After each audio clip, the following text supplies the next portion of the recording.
মেয়েটা না তোর সাথে খুব বাড়াবাড়ি করতেছে, তোর একটা কিছু করা উচিত। তোরে মাইরা আমি ভর্তা বানায় ফেলাম। তুই ওরে উস্কানি দেশ কি জন্য?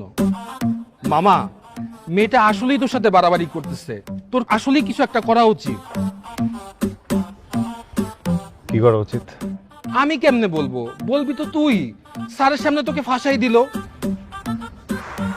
ফাঁসাই নাই রে, যেটা দেখছে ওইটাই বলছে, বুঝছিস? ওর যে অন্য কেউ হলে এটাই বলতো। শোন একটা কথা বলি, শত্রু তো চাইলে হওয়াই যায়, কিন্তু আমি হতে চাচ্ছি না।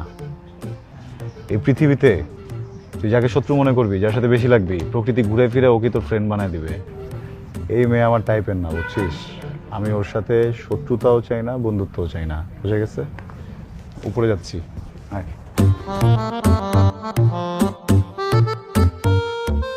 পোলা, তাকায় আসুস কেন? তোর সাথে আমার জীবনে ফ্রেন্ডশিপ হইব না, তোর সাথে আমার কাটাকাটি। ইস, অনেকটা লাগছে। ওয়েট, আমার কাছে মেডিসিন আছে।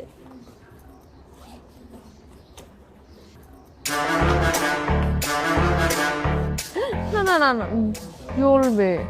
আরে জ্বলবে না, জ্বললে কিভাবে হবে? না জ্বললে তো ঠিক হবে না, আর ঠিক না হলে কয়েকদিন পর ইনফেকশন হয়ে।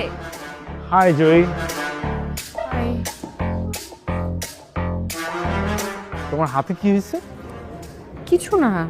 আরে কিছু না মানে কি? তুমি তো ব্যথা পাইছো, কি হয়েছে হাতে? কিছু না, ঠিক হয়ে যাবে।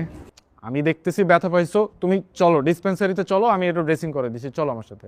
না না, লাগবে না। আচ্ছা ফাইন, বাট বলো আমাকে কিভাবে কি হয়েছে, সেটা তো জানতে পারি অ্যাটলিস্ট।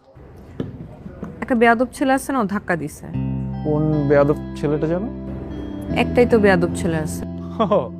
ওই যে আরমানের কথা বলতেছো?